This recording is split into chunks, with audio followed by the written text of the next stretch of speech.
Our next guest is the Emperor of Auto-Tune and the man behind club classics like Blame It on the Alcohol, Buy You a Drink, and Bartender. That's right. Yes. Joining us now to discuss his new greatest hits collection and his return to the spotlight is Grammy Award-winning singer, songwriter, and producer T-Pain in the house. Yeah. Welcome. That's right. How's it going?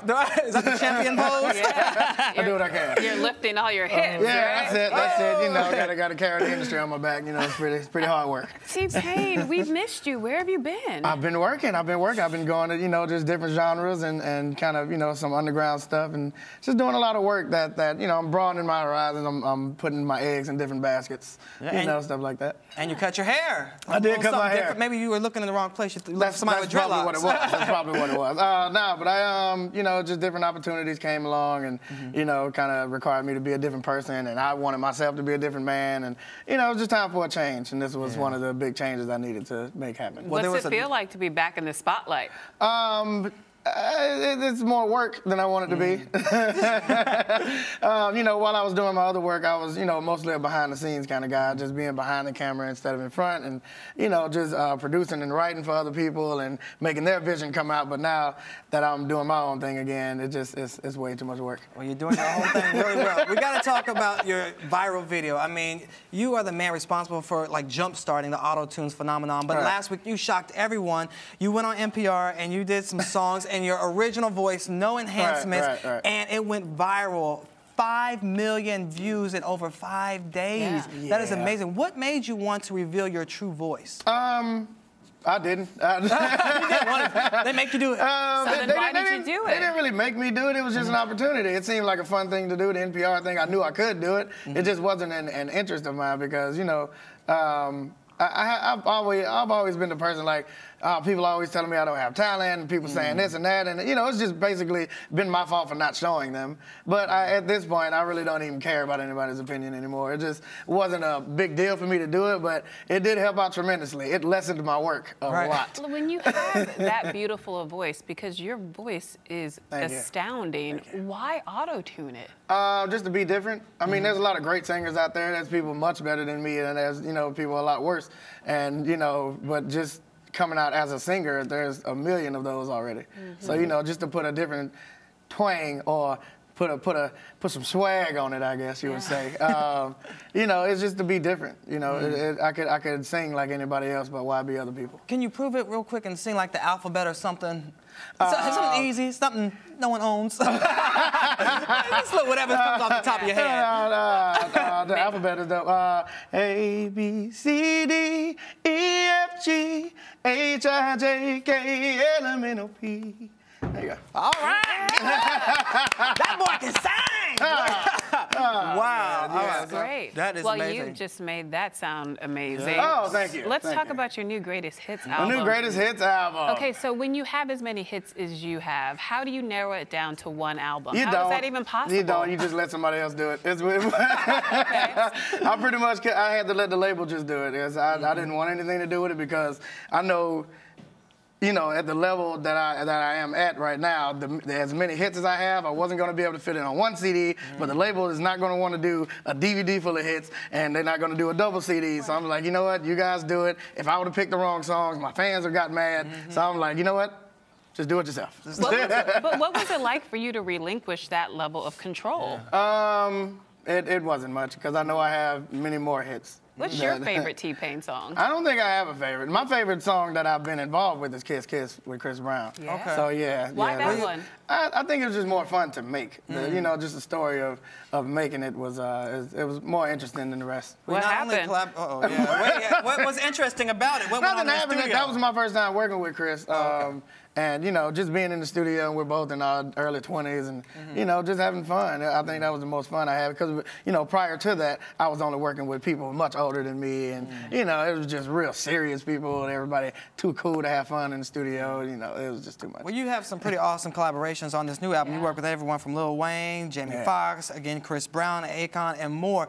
How did you pick which people to collaborate with, and who do you have the most fun with besides Chris Brown in the studio? I don't really pick People just let the studio do that. Just my phone just won't stop. It's ringing right now. I should probably. Really? Well, how does it feel being that much in demand? I don't know. I should probably not. And have who's calling my phone in you? my pocket. I don't want to check.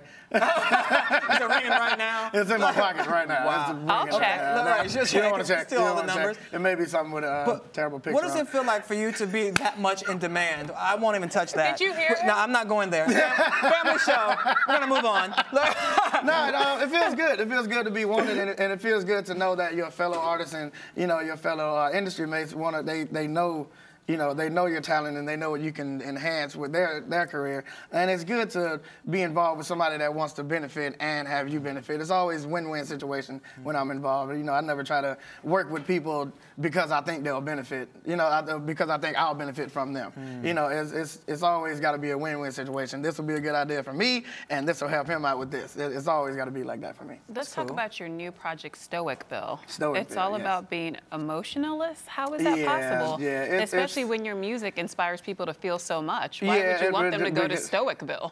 Because it's just a better place. What do you mean? Just the world without emotions I feel like would be a much better place. Because so many actions and so many reactions are based off of current emotions. You really don't. If you're mad at something, you'll say you did what you did because you were mad. And when without that emotion, there's no consequences. There's no reactions to to anything, and I feel like everybody would be out of each other's business. Everybody would just be their own person. Everybody would be original, and nobody would go off of emotions. Now, when you're going specifically talking about some type of emotional issue you were going through at the time when you were working on this? The stoic emotion, the stoic feeling basically comes from depression.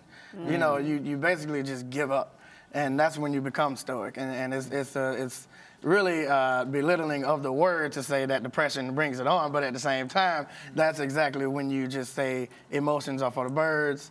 I'm just gonna chill. I don't want to talk to nobody. That's when people turn into the vegetable state, and that's it just happens, and you can't stop stoic. You've been open about being in a dark place for some time. You talked about depression. You talked about having a bit of a drinking problem at one point in your life.